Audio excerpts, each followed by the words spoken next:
छोटी सी उम्र में ध्रुव जी ने भगवान को पाया और भरत जी जैसे परम ज्ञानी। अब देखो प्रसंग पर चलते हैं। भरत जी, कौन भरत जी? जड़ भरत। जड़ भरत जी पहले भरत जी ही हैं। एक राजा हुए हैं भरत जी, उनका नाम है। वो तपस्या कर रहे थे और जब उनकी मुक्ति का समय बिल्कुल नजदीक आ गया तो मुक्ति के समय उन्होंने एक मृग के बच्चे में अपना मन लगा लिया। जैसे आप लोग कुत्ता पाल लेते हैं तो आपका मन कुत्ते में लग जाता है।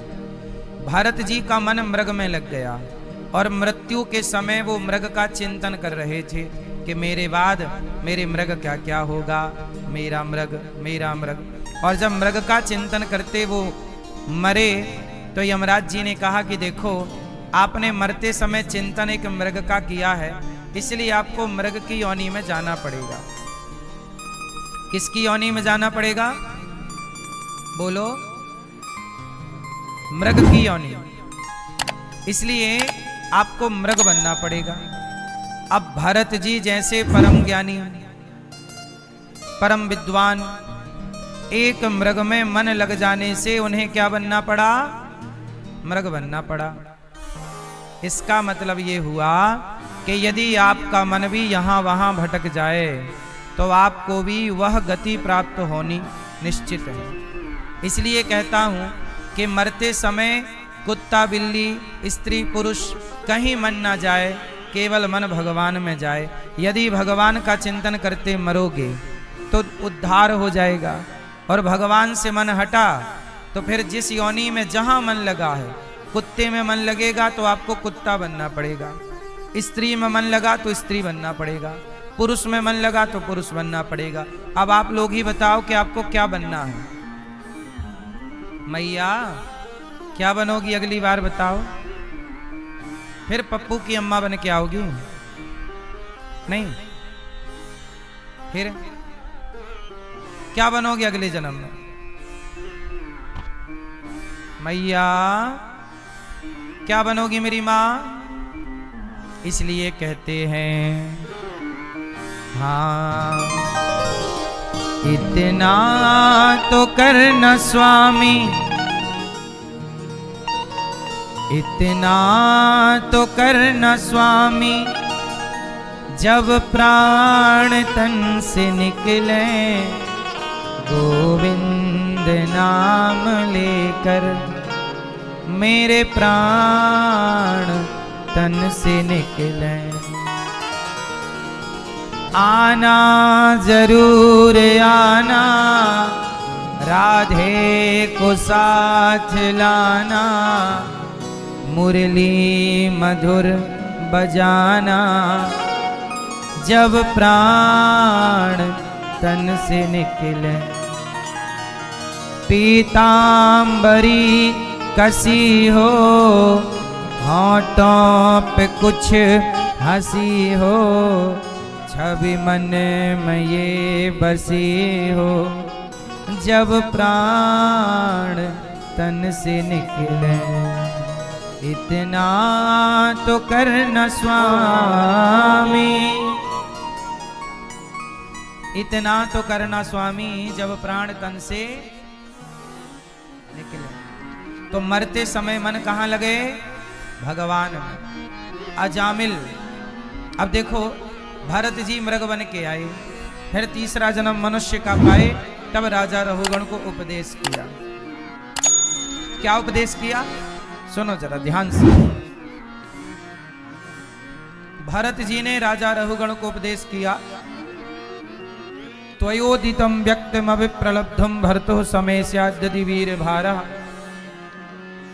गन्तुर्यदि स्यादधिगम्य मत्वा पीवेति राशौ न विदाम प्रवादः। भरत जी जंगल में बैठे थे एक पेड़ के नीचे, तभी एक राजा की पालकी निकली और राजा का एक कहार पड़ गया बीमार। तो भरत जी को पालकी में लगा लिया कि तुम कंधे पे उठा के थोड़ी दूर तक ले चलो। तो भरत जी थे संत, और भरत जी को राजा ने पालकी उठवाई। अब भरत जी चींटी बजाते बजाते चल रहे हैं कि पांव के नीचे चींटी ना दब जाए, तो छलांग मार दी तो राजा रहुगण के पालकी सिर पे टकरा गई और खून आ गया। तो राजा रहुगण बोला कि दुष्ट कौन है, तुझे मृत्यु दंड दूंगा, मार डालूंगा तुझे। तूने देखा नहीं कि राजा का अपमान कर दिया तूने। खूब डांटे राजा रहुगण, पर भरत जी चुप रहे। पर भरत जी को लगा कि आज इस मूर्ख को ज्ञान तो देना ही पड़ेगा। तब भरत जी राजा रहुगण को उपदेश कर रहे हैं और भरत जी कह रहे, त्वयोदितं व्यक्तिमविप्रलब्धं भरतो समेष्याद्यदि वीरभारः। सुनो राजन, तुम किसे मारने की बात कर रहे हो, मुझे या मेरे भीतर बैठे भगवान को? किसे मारोगे? आज राजा रहुगण ने पहली बार किसी संत का इस तरह से सत्संग किया। अब आपको हम जरा समझा दें कि मरता कौन है। चलो बताओ, किसकी आप बताओ मृत्यु होती है कि नहीं? जोर से। लोग मरते हैं कि नहीं?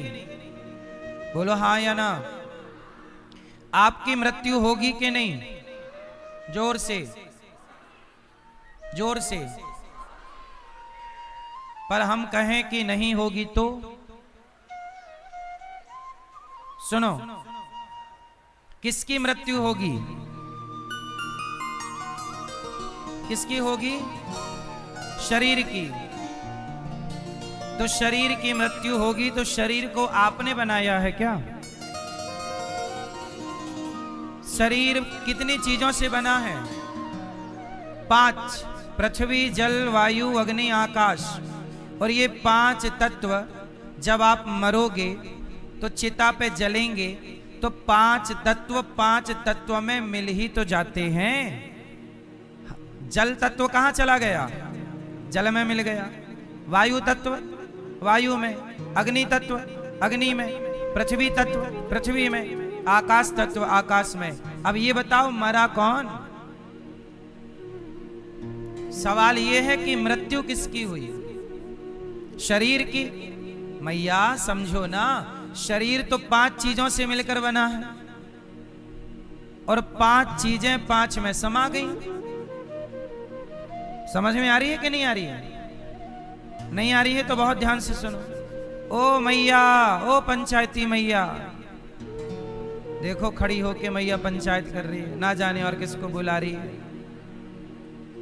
ओ मैया सुन लो मेरी मां, शांति से बैठो सुनो। अच्छा ये बताओ मृत्यु किसकी होती है? शरीर तो मैया, ये बताओ घड़ा मिट्टी से बना और घड़ा जब टूटा तो कहां गया? मिट्टी का घड़ा बना था, मिट्टी में मिल गया। तो क्या आप कह दोगे कि घड़ा मर गया? क्या ये कहा जाएगा कि घड़ा मर गया? अरे मिट्टी से बना था, मिट्टी में मिल गया। ऐसे आप भी 5 चीजों से बने थे, 5 चीजों में मिल गए। अब सवाल फिर खड़ा है कि मरा कौन? क्यों भैया, कौन मरा? कौन मरा? अरे तो वहीं खड़े हो, शरीर मरता नहीं है, मिलता है। 5 तत्व 5 में मिल गए, मरा कौन? ये पूछ रहे हैं। कौन मरा? मैया कौन मरा? कौन मरा? आत्मा? आत्मा कभी नहीं मरती, आत्मा मरी नहीं। शरीर 5 से बना, 5 में मिल गया। तो सवाल खड़ा है कि मरा कौन? आप लोग कहते हो ना मर गया, कौन मर गया? क्या नाम है आपका? भाई आपका नाम क्या है? लक्ष्मी प्रकाश। लक्ष्मी प्रकाश कहां है? ये आप हो, तो जरा हाथ रख के बताओ कि इस शरीर में लक्ष्मी प्रकाश कहां रहता है? कहां है लक्ष्मी प्रकाश? ये तो आपका हाथ है, ये आपका हाथ है, ये आपका सिर है, ये आपकी नाक है, ये आपके गाल है, ये आपकी छाती है, ये पेट है। लक्ष्मी प्रकाश कहां है? पूरे शरीर का नाम तो शरीर है, ये शरीर नाम है इसका। शरीर के हर अंग का नाम है, ये उंगली है, ये नख है, नाखून है, हर अंग का एक नाम है शरीर में। अब इस शरीर में सीता कहां रहती है? गीता कहां रहती है? सावित्री कहां है? इस शरीर में अजय कहां है? विजय कहां है? गोपाल कहां है? जो आप जैसे आप अनिरुद्धाचार्य, इस शरीर में अनिरुद्धाचार्य कहां है? अनिरुद्धाचार्य का तो ये सिर है, तो ये सिर अनिरुद्धाचार्य का नहीं है, ये शरीर का सिर है। ये कान अनिरुद्धाचार्य का नहीं है, तो शरीर का कान है। बोलो हाँ। ये हाथ अनिरुद्धाचार्य का नहीं है, ये तो शरीर का हाथ है। इस शरीर में अनिरुद्धाचार्य कहां है? कहीं नहीं है। अनिरुद्धाचार्य, यदि मुझे नाम अनिरुद्धाचार्य नाम मिलके गोपाल नाम मिला होता तो मेरा नाम गोपाल होता, मुझे नाम अजय मिला होता तो मेरा नाम अजय होता। मतलब मेरा नाम तो वो बन जाता है जो दुनिया के लोग दे देते हैं। आपका अपना कोई नाम लेके तो पैदा नहीं हुए, क्यों? आपका अपना नाम लेके आए थे क्या? यहां तो पहचान के लिए एक नाम मिला है आपको। मेरी पहचान यहां अनिरुद्धाचार्य के नाम से है, लेकिन याद रखना अनिरुद्धाचार्य की पहचान अभी अहमदाबाद में जब प्लेन हादसा हुआ था तो उनके शरीर जल गए थे हादसे में। उनके अपने लोग पहचान ना पाए कि इनमें से मेरा बेटा कौन है, मेरी माँ कौन है, मेरा भाई कौन है, मेरी पत्नी कौन है। बोलो हाँ। यदि नाम से पहचान होती तो पहचान लो ना, ये तो पड़ा है शरीर, कहां पहचान पाए? इसका मतलब अनिरुद्धाचार्य केवल इस हुलिये का नाम है। यदि हुलिया में बदलाव हुआ तो आधार कार्ड भी पहचानना बंद कर देगा। बोलो हाँ। यदि इस फिंगर में जरा भी दिक्कत हुई तो ये बंद कर देगा सिस्टम पहचानना। बोलो हाँ। इसका मतलब ये है कि अनिरुद्धाचार्य की कोई सत्ता नहीं है, सत्ता ईश्वर की है। पुनः बता रहा हूं। और मरता कौन है? शरीर नहीं मरता, शरीर तो मिलता है 5 तत्वों में, आत्मा नहीं मरती, क्योंकि आत्मा तो ईश्वर का अंश है। फिर सवाल खड़ा हुआ कि मरा कौन? अभी भी वहीं खड़े हैं। कौन मरा? कौन मरा? आप ये कह सकते हैं कि ये हुलिया मर गया और मरा नहीं। चलो आपको बताता हूं, कोई मरता नहीं है। एक्चुअली मृत्यु होती ही नहीं। मिलने का नाम लोग मरना कह देते हैं। मर गए मतलब जिस दिन मैं मरूंगा, आपकी भाषा में वो मरना आपके लिए होगा। सच्चाई तो यह है कि उसी दिन मेरा मिलन ईश्वर से होगा। भक्त और भगवान के मिलन को दुनिया मरना कहती है। मरता कौन है?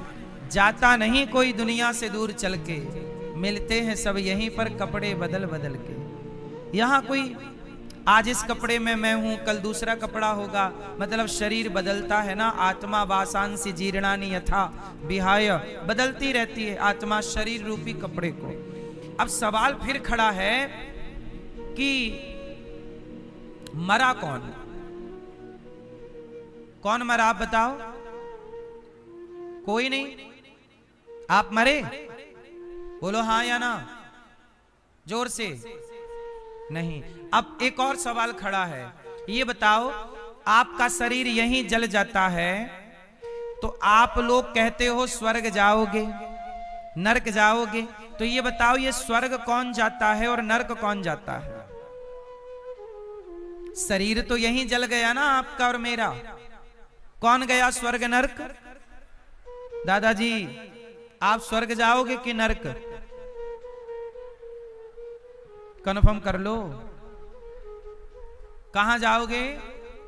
स्वर्ग जाओगे। तो आपका शरीर तो यहीं जला देंगे आपके बेटा, तो यहीं जल जाओगे। फिर स्वर्ग कौन जाएगा? आप तो जल चुके होंगे यहां। बताओ स्वर्ग कौन जाएगा? आत्मा। तो आत्मा जाएगी तो स्वर्ग में करेगी क्या? क्योंकि आत्मा को सुख दुख तो होता नहीं है। तो सुनो, स्वर्ग कौन जाता है, नरक कौन जाता है, सुख दुख कौन भोगता है, आओ इसे समझते हैं। ये विषय थोड़ा सा कठिन है, समझ लोगे तो बहुत सारे सवालों के उत्तर मिल जाएंगे। ध्यान से सुनना, बार बार शोर ना करना। देखो, जब हम यहां मरते हैं मतलब मिलते हैं, आपकी भाषा में मरते हैं, तो हम वही शब्द प्रयोग कर रहे हैं आपका वाला। जब आप यहां मर जाओगे तो आपके शरीर को लोग चिता पे जला देंगे, तो ये शरीर तो हो गया खत्म। अब आपके पास एक और शरीर होता है जो खत्म नहीं होता। जो शरीर होता है उसे कहते हैं सूक्ष्म शरीर। आपके पास एक और शरीर है, क्या नाम है उसका? सूक्ष्म शरीर। अच्छा, ये सूक्ष्म शरीर कहां रहता है? आओ मैं इसका दर्शन कराता हूं आपको। जब आप लोग सपना देखते हैं, सोते हो और सपना आता है, तो सपने में आप हरिद्वार जाते हो, वृंदावन जाते हो। सपने में आप गए तो जो सपना देखने वाला शरीर था वो शरीर मरता नहीं है, वो चिता पे जलता नहीं है। ये वाला शरीर चिता पे जल गया, इसे कहते हैं स्थूल शरीर। ये जल गया। लेकिन जिस शरीर से आपने सपना देखा था, अच्छा ये बताओ, जब आप बिस्तर पर सोए थे तो एक शरीर सोया था और एक सपना देख रहा था कि नहीं? तो दो शरीर हो गए कि नहीं? बोलो हाँ। एक बिस्तर पर सोया था और दूसरा सपना देख रहा था। और जब आप जागे तो आपको याद था कि आज मैंने सपने में ये देखा है। तो सपना का शरीर और सोया हुआ शरीर बिस्तर पे कितने हो गए? मैया, ओ भैया, आते ही मोबाइल पे लग गए। सुन लो, नहीं सुन रहे? सुनो, तो कितने शरीर हो गए आपके?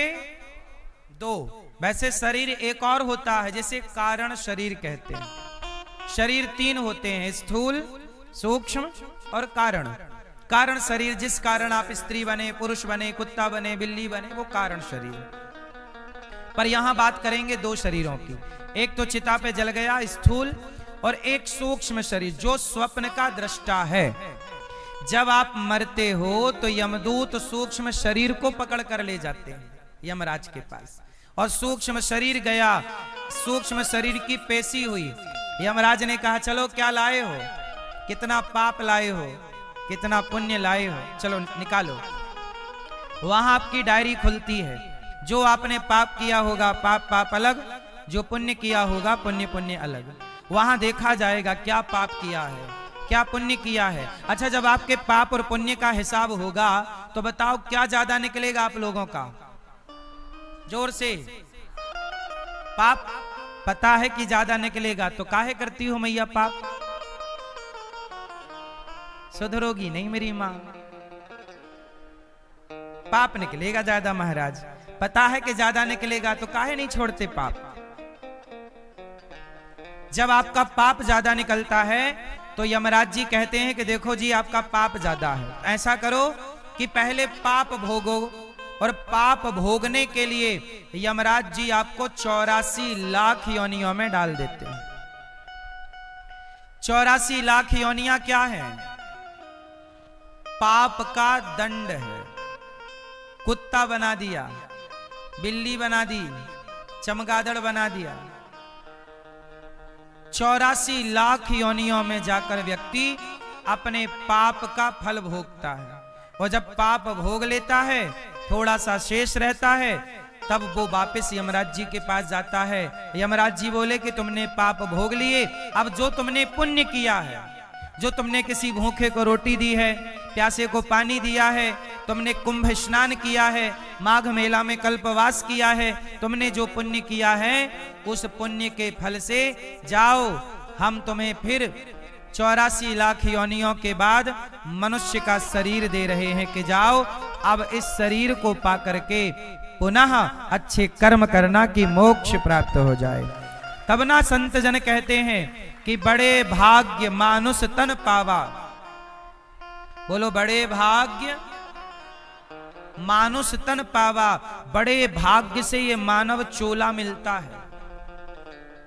इस शरीर को पाना 84 लाख योनियां पार करने के बाद आप लोग ये मनुष्य का शरीर पाए हैं। अब आप लोग ऐसा कार्य करिएगा कि सीधा मोक्ष प्राप्त हो, क्योंकि भटकना ना पड़े। भटकना पड़ेगा तो आपको ही पड़ेगा। तो आपके पाप और पुण्य का इस तरह से हिसाब यमराज जी करते हैं। जो पुण्यात्मा होते हैं वो मोक्ष पा लेते हैं, मोक्ष से थोड़ा कम वाले होते हैं वो स्वर्ग पाते हैं। स्वर्ग पाना बहुत अच्छी बात नहीं है। सुनो, स्वर्ग में देवताओं का शासन चलता है। स्वर्ग जाओगी मैया तो अप्सरा बन जाओगी, नाचोगी वहां, देवता नचाएंगे। तो स्वर्ग वर्ग के लफड़े में ना पड़ना है ना, सीधा भगवान, मोक्ष, गोलोक धाम, बैकुंठ। तो जो अच्छा, अब राजा परीक्षित जी ने सवाल कर दिया, गुरुदेव मैंने कोई ना कोई पाप तो किया ही है, आप लोगों ने पाप किए हैं कि नहीं? बोलो हाँ या ना। तो राजा परीक्षित जी ने कहा सुखदेव भगवान से कि गुरुदेव हमने कोई ना कोई पाप तो किया ही है, तो क्या हम सब लोग नरक जाएंगे? परीक्षित जी ने कहा कि हम नरक जाएंगे क्या? सुखदेव जी ने कहा कि सुनो, नरक जाने से बचना है तो एक उपाय मेरे पास है। आप में से कितने लोगों को नरक जाने से बचना है? नरक 28 तरह के होते हैं। नरक कितने तरह के होते हैं? 28। जैसे आप मांस खाते हो, माना कि मछली, मुर्गा, बकरा, तो वहां बड़ी बड़ी कढ़ाइयां होती हैं। उनमें जैसे आप मछली कढ़ाई में डालते हो, ऐसे आपको भी बड़ी बड़ी कढ़ाइयों में बघार देते हैं। मरते नहीं हो, तड़पते हो बस। वहां पे मावाद की नदियां हैं। जैसे फोड़ा हो जाता है ना तो मावाद भर जाती है, वो मावाद की नदियां, उनमें डुबा दिया जाता है। रौरव, महारौरव, अंध्रता मिश्र, सूकर मुख, ये सब नरक के नाम हैं। मैया कहां चली? नरक मैं आती हूं देख के कितने नरक हैं। भैया उस नरक नहीं जाएंगी, प्रयाग संगम नहाई है तो वैकुंठी जाएंगी।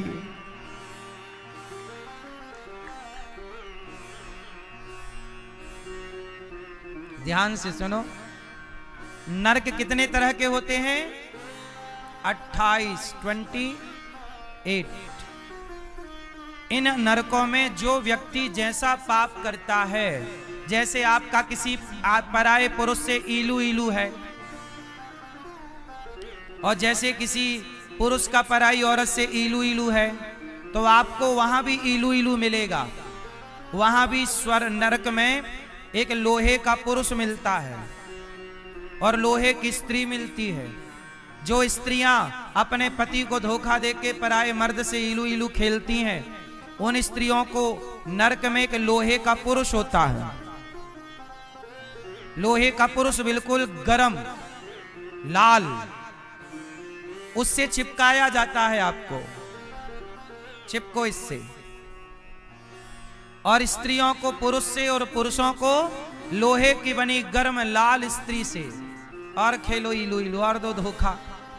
जैसा तुम कर रहे हो सब ईश्वर की डायरी में नोट हो रहा है। ये मत सोचना कि कोई देख नहीं रहा है। लाख आंख से देख रहा है तुझे देखने वाला। सच की खेती कर ले चतुर नर, समय गुजरता जाता। इसलिए मेरी मां, कर्मों को जरा संभल के करना चाहिए।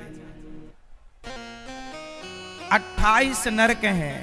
अब परीक्षित जी डर गए कि गुरुदेव मैंने भी तो कोई ना कोई पाप किया है, ये सब लोगों ने किया ही होगा, क्या पाप से बचने का कोई उपाय है? तब सुखदेव जी बोले हाँ, एक उपाय है। यदि पाप से बचना है तो आप क्या करो, भगवान की शरणागति कर लो। क्या कर लो? क्या कर लो? जोर से शरणागति। बोलो शरणागति। ये शरणागति क्या होती है? क्या होती है मैया? शरणागति क्या होती है? भगवान, अभी आप लोग भगवान की शरण में नहीं हो क्या? तो हैं तो फिर काहे झूठ बोलती हो, काहे छल करती हो, चुगली करती हो? ये शरणागति नहीं है कि तुम शरणागति ग्रहण कर ली और चुगली कर रही हैं, छल कर रहे हैं, निंदा कर रहे हैं, चोरी कर रहे हैं, गाली दे रहे हैं, ईर्ष्या कर रहे हैं, किसी का नुकसान करने का प्लान बना रहे हैं। ये शरणागति नहीं है। शरणागति किसे कहते हैं? शरणागति का मतलब है पूर्ण रूप से भगवान के आश्रित होना। भगवान कृष्ण गीता में कहते हैं, माम एकम शरणम ब्रज। हे अर्जुन, मेरी शरण में आ, और यदि शरण में आया तो अहम त्वा सर्व पापेभ्यो, तू कितना भी बड़ा पापी होगा मैं तुझे पाप से मुक्त कर दूंगा। इसलिए कहता हूं, कोई पाप से मुक्त कर सकता है तो केवल भगवान।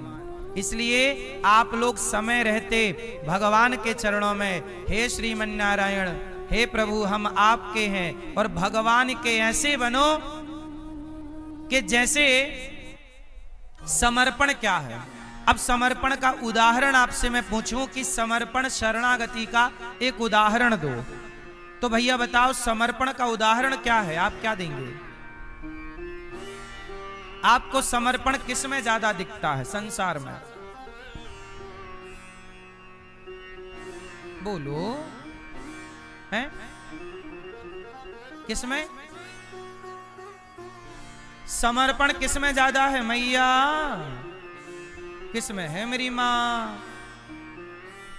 माला बाद में जपना, पहले उत्तर दे दो। यही माला है।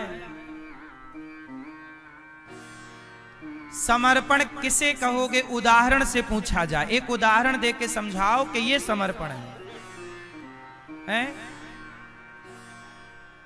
चलो आप लोग अब सुन लो ध्यान से, समर्पण का उदाहरण हम आपको दे रहे हैं। मैया बैठो मेरी मां, वहीं बैठ जाओ, वहीं आगे ना, जहां हो वहीं सुनो। सुनना ही यज्ञ है, प्रेम से सुन लो। आप लोग भी बैठ जाओ। मैया बैठो मेरी मां, सुनो। समर्पण किसे कहते हैं? जब तक भगवान में समर्पण नहीं होगी, शरणागति नहीं होगी, तो आप पाप से मुक्त नहीं होंगे। तो शरणागति कहते किसे हैं? उदाहरण इसका एक देना पड़ेगा। तो आओ मैं एक उदाहरण देता हूं आपको, सटीक उदाहरण। समर्पण किसका है? संसार में किसका समर्पण देखने को मिलता है? तो समर्पण की प्रतिमूर्ति, समर्पण का जीता जागता उदाहरण कोई है तो उसका नाम है पत्नी। क्या नाम है? जोर से। पत्नी। पत्नी के जितना समर्पण इस धरती पे कोई दूसरा समर्पण देखने को नहीं मिलता। उदाहरण अब से और ध्यान से समझना पड़ेगा। पत्नी का समर्पण क्या है? हम पत्नियों की बात कर रहे हैं, जो धर्म पत्नी है, जो धर्म से चलने वाली हैं। बीवी और वाइफ की बात नहीं चल रही है। जो धर्म पत्नी है, जो अपने पति में समर्पित है, तो पत्नी का समर्पण देखिए क्या होता है। जब लड़की का विवाह होता है तो विवाह के पहले वो लड़की का गोत्र पिता का गोत्र होता है। बोलो हाँ। पर विवाह के बाद पिता का गोत्र समाप्त हो जाता है और पति का गोत्र से वो जानी और पहचानी जाती है। समर्पण देखिए क्या है। जैसे यमुना जी का समर्पण गंगा जी में है, ऐसी विलय हुई कि आगे की जो धारा चली वो यमुना की धारा नहीं चली, वो गंगा की धारा चली। जैसे यमुना मैया ने गंगा मैया में अपने को समर्पित कर दिया, ऐसे पत्नी का समर्पण देखिए कि अपना गोत्र मिटाकर पति के गोत्र से जानी पहचानी गई। अपने गोत्र को विराम, समर्पण ये होता। उदाहरण इसी को दूसरे तरह से समझिए। स्त्री का समर्पण देखिए कि उसका अपना बचपन का नाम समाप्त हो जाता है। ससुराल में जो नाम दिया जाता है उस नाम से वह जानी और पहचानी जाती है। बोलो हाँ। समर्पण देखिए, अपना नाम खो दिया उसने, मिटा दिया, अपना गोत्र मिटा दिया, नाम मिटा दिया, अपनी जात मिटा दी। पहले वो लड़की दुबे थी, तिवारी के घर ब्याही गई तो वो तिवारी कहलाएगी। बोलो हाँ। पहले वो लड़की कुछ और की थी, पर जिस में ब्याही गई वो कहलाएगी। अपना नाम, अपना गोत्र, अपनी जात छोड़ दी। बोलो हाँ। और पति के नाम, पति के गोत्र, पति की जात से पहचानी गई। समर्पण देखिए। फिर देखिए कि वो पत्नी, सिर उसका है, मांग भरती है, किसके लिए? पति के लिए। हाथ उसका है, मेहंदी लगाती है, पति के लिए। पेट उसका है, पर बच्चा रखती है पेट में 9 महीने, खून अपना बहाती है, पेट अपना फड़वाती है, पर उस बच्चे का नाम मां से नहीं पिता से जाना पहचाना जाता है। समर्पण देखिए। अपना पिता छोड़ दी, अपनी मां छोड़ दी, पति के लिए। जहां पति रखता है वहां रहती है। पति की हंसी पत्नी की हंसी होती है, पति का सुख पत्नी का सुख होता है, और पति का दुख पत्नी का दुख होता है। आप ही बताइए कि नारी के समर्पण से बड़ा समर्पण हमारे देश में एक सन्यासी होते हैं। सन्यासी भी अपने नाम गोत्र छोड़ देते हैं और सन्यासी हो जाते हैं, लेकिन सन्यासी भी इतना त्याग नहीं करता जितना त्याग भारत की एक स्त्री करती है। आप देखिए कभी हिस्ट्री उठा करके। गला उसका है पर मंगलसूत्र पति के नाम का है। जितना समर्पण एक स्त्री का है, मुझे नहीं लगता कि इस धरती पे इतना समर्पण किसी और का होगा।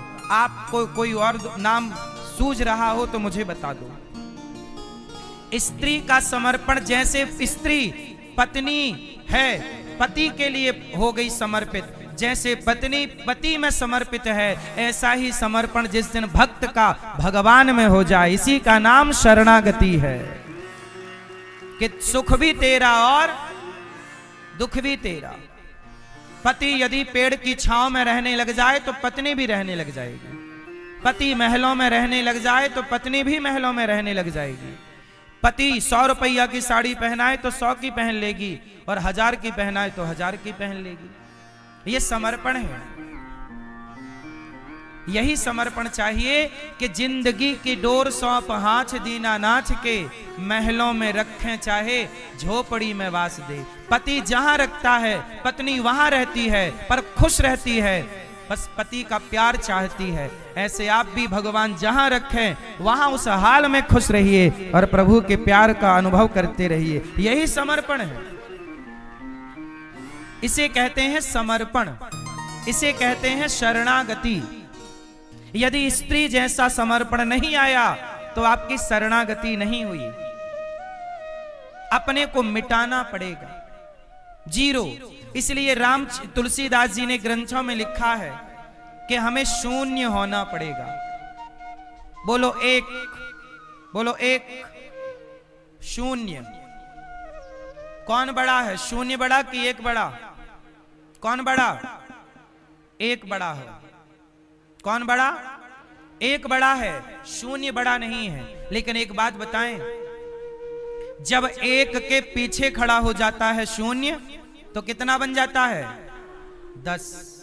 एक तो एक है, पर शून्य पीछे चला गया तो अच्छा, और शून्य आगे चला गया तो? एक के आगे शून्य लगा तो एक रहेगा। एक के आगे शून्य लगा तो एक रहेगा, और पीछे लग गया तो? बोलो हाँ। हाँ, इसका मतलब है एक कौन? एक परमात्मा है और हम सब शून्य हैं। यदि एक परमात्मा के पीछे रहोगे तो 10 हो जाओगे। तुम्हारा परिवार, तुम्हारा व्यापार 10 गुना बढ़ जाएगा। राम नाम एक अंक है, बाकी साधन शून। राम रहे 10 गुण है, राम बिना सब शून। एक राम, एक भरोसे, एक बल, एक आस विश्वास, एक राम घनश्याम हित चातक तुलसीदास।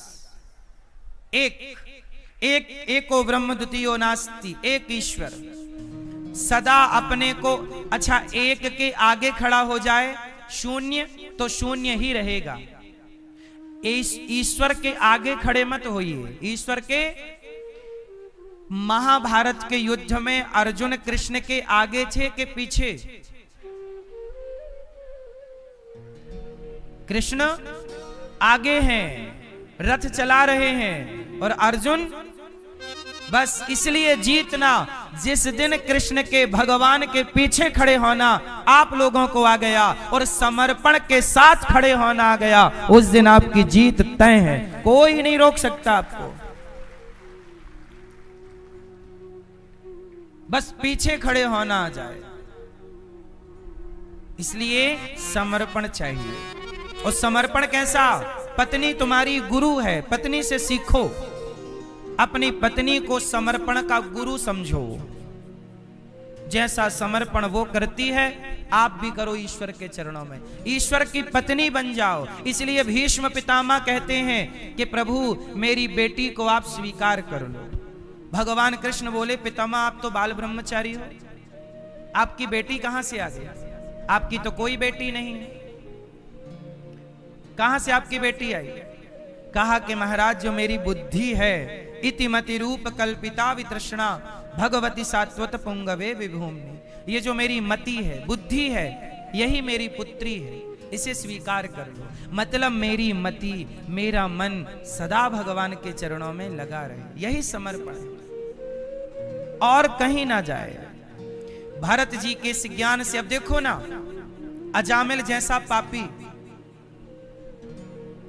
अजामिल नाम का एक पापी है, सारी जिंदगी चोरी डकैती गलत काम किया, लेकिन अजामिल के बेटे का नाम है नारायण। और जब मरने का टाइम आया, 88 साल के हुए अजामिल, तो बेटे को पुकार रहे। जब यमराज आए डर गए अजामिल, पुकारा बेटे को, दूरे क्रीडन का सक्तम पुत्रम नारायणा वयम प्लावितेन स्वरेणोच्चै राजुहावा जितेंद्रिया।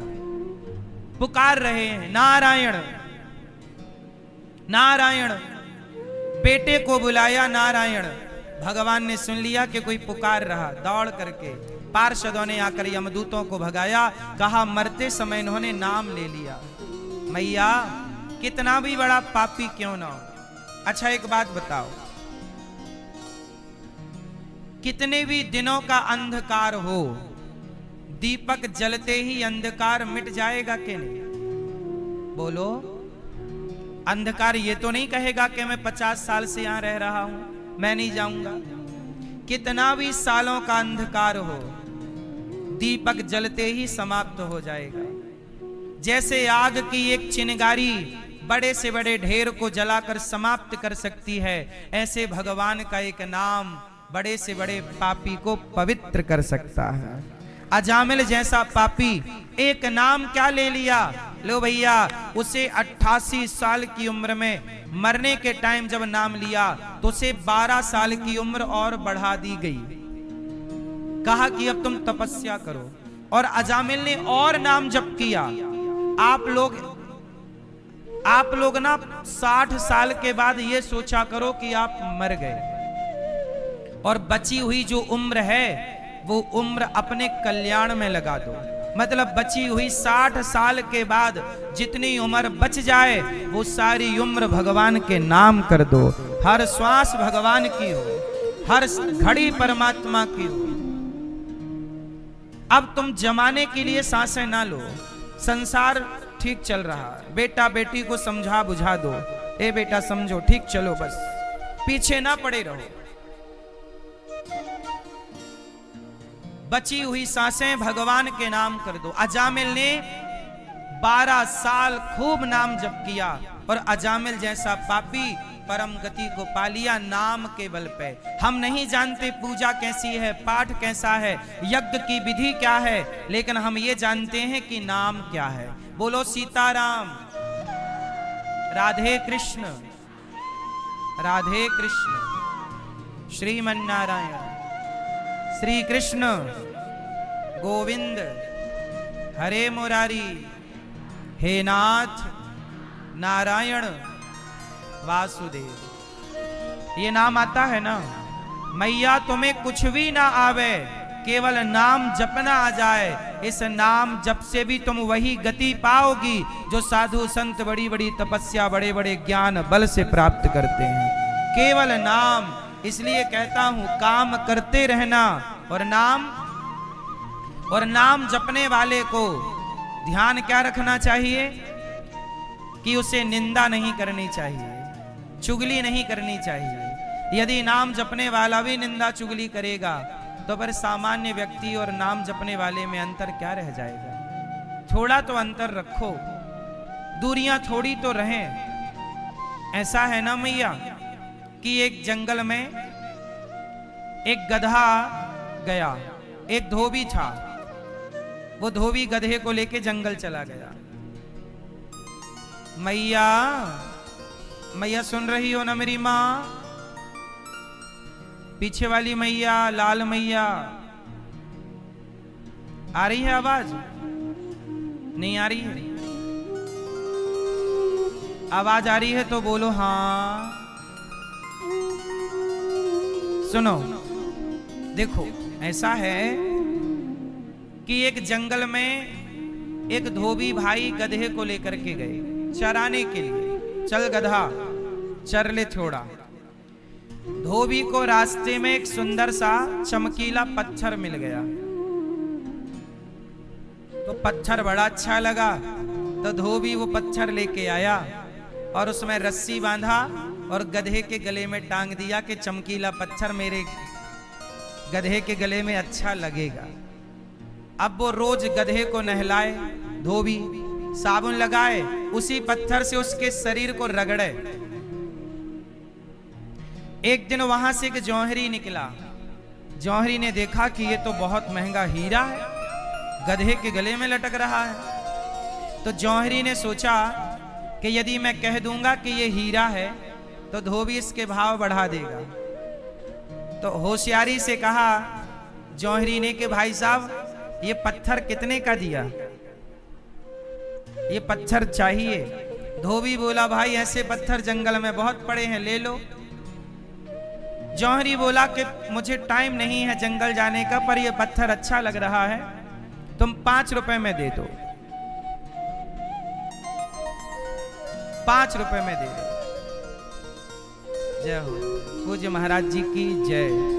हमारे पूज्य महाराज जी श्री जगत गुरु विष्णु स्वामी संप्रदायाचार्य स्वामी श्री संतोषाचार्य श्री सतुआ बाबा यहाँ पधारे हैं। तालियां बजा के पूज्य महाराज जी का स्वागत वंदन अभिनंदन करें। महाराज जी बड़े व्यस्त रहते हैं। पूरे इस माघ मेले में किस शिविर में, किस कैंप में कहाँ पानी की कमी हो रही है, कहाँ लाइट की कमी हो रही है, कहाँ क्या समस्या है। कहीं भी लाइट की कमी नहीं है, कहीं भी पानी की कमी नहीं, पर किसी को तनिक भी दिक्कत हो तो ये दौड़ जाते हैं उस तरफ। ऐसे समर्पण भाव से पूज्य सतुआ बाबा सेवा में लगे हुए हैं। इतनी सेवा करना मुझे नहीं लगता कि ये सरल काम है। कुछ भी कह देना सरल है, पर कार्य कर लेना। अब सोचिए माघ मेला में पूरी देख रेख आपकी है, कोई जरा सी कमी ना हो कहीं। और मुझे कहते हुए कितना अच्छा लग रहा है। आप लोग बताइए, माघ मेले में आज के 20 साल पहले भी ये माघ मेला होता था, लेकिन इस तरह की सुविधाएं, इस तरह की व्यवस्थाएं पहले नहीं थी। आज इसलिए है क्योंकि सतुआ बाबा जैसे लोग समर्पण भाव से लगे हैं और हमारे मुख्यमंत्री जी भी समर्पण भाव से लगे हैं। वो भी देख रेख कर रहे हैं कि कहाँ कोई कमी तो ना रह जाए, कोई दूर दूर तक कमी ना रह जाए। इतना बड़ा कार्य हंसी खेल नहीं है क्या?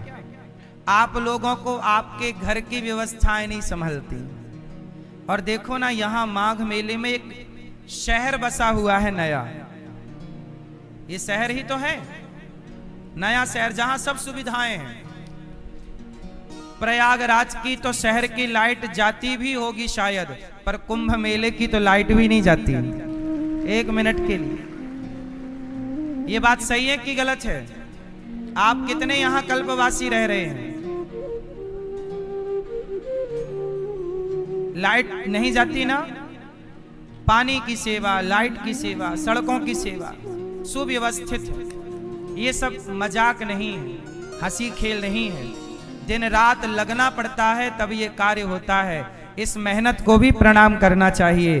प्रशासन की ये मेहनत है, सतुआ बाबा की मेहनत है, और हमारे देश के मुख्यमंत्री जी, ये यूपी के मुख्यमंत्री जी, जिनकी लगन रहती है और ये कार्य संपन्न होता है। उनकी इच्छा शक्ति ना होती तो कुंभ तो पहले भी हो रहे थे, लेकिन उन्होंने अपने आप को डुबाया है, इस सेवा में खपाया है। इसलिए हमें सबके त्याग बलिदान को भी देखना चाहिए। कुछ भी कह देने से, आप देखिए अनिरुद्धाचार्य सेवा, भगवान की कृपा से, आपके आशीर्वाद से वृद्ध माओं की सेवा चल रही है। पूज्य महाराज जी ने दर्शन किया, फिर भी लोग हमें गालियां देते रहते हैं। तो आज के युग में आप अच्छा कार्य करेंगे तो ही आप पर उंगलियां खड़ी होंगी। आप कुछ मत कीजिए, आप पर कोई उंगली खड़ी नहीं होगी। ये बात सही है कि नहीं? आप लोग कुछ अच्छा करने लग जाइए, उंगलियां खड़ी होने लग जाएंगी। वो कुछ मत करिए, कोई नहीं उंगली खड़ा करेगा।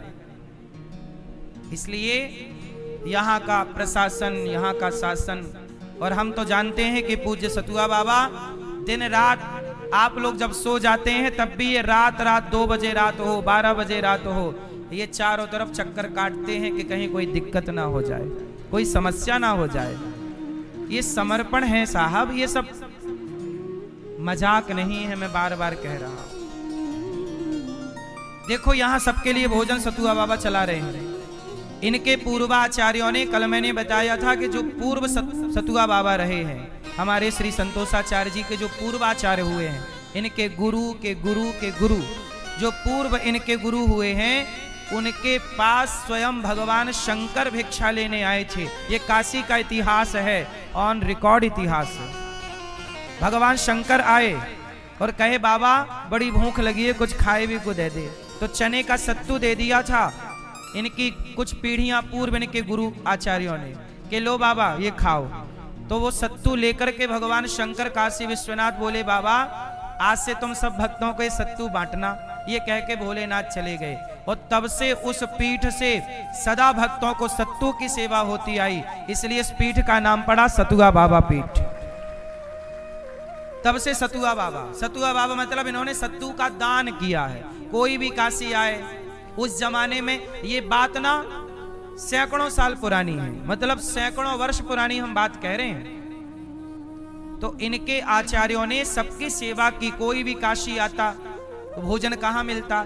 आजकल तो अन्य क्षेत्र चलने लगे, उस जमाने में तो ऐसे अन्य क्षेत्र नहीं चलते थे। तब सतुआ बाबा, इनके पूर्वाचार्यों ने सत्तू का दान किया, सबको देते रहे, और तब से फिर क्षेत्र में क्या नाम पड़ गया? सतुआ बाबा, सतुआ बाबा, सतुआ बाबा। और आज भी वही सतुआ बाबा की परंपरा से उन्हीं आचार्य की गद्दी में आप विराजे हैं, संतोषाचार्य जी। सोचिए न, जिन्होंने शिव का साक्षात दर्शन किया, उस गद्दी पर ये स्वामी जी विराजे हैं। इसलिए इन्हें सतुआ बाबा कहते हैं। इनका नाम है संतोषाचार्य जी महाराज, लेकिन चूंकि सतुआ बाबा की गद्दी है, इस गद्दी पर जो बैठेगा उसे सतुआ बाबा कहा जाएगा। तो जो सेवा इनके पूज्य गुरु चरण करते चले आए हैं, उसी परंपरा को ये बढ़ा रहे हैं। यहां भी देखो अखंड इनका भंडारा चल रहा, कोई भी आता सबको भोजन मिलता। यहां सबको भोजन और शयन। कोई भी किसी के पास कैंप ना हो, यात्री गण आए स्नान करने कि चलो आज 2 दिन रुकेंगे, तो लोग यहीं रुक जाते हैं इनके पांडाल में। ये सेवाएं हैं। अब तो देखो आप कुछ भी कह दीजिए, फिर आपका मुंह है, कुछ भी बोल दीजिए, लेकिन सेवाओं को, समर्पण को, साधु परंपरा यदि जीवित है तो ऐसे महापुरुषों के बल पर जीवित है जो सेवा में लगे हुए, भजन भी करते हैं और सेवा भी करते हैं।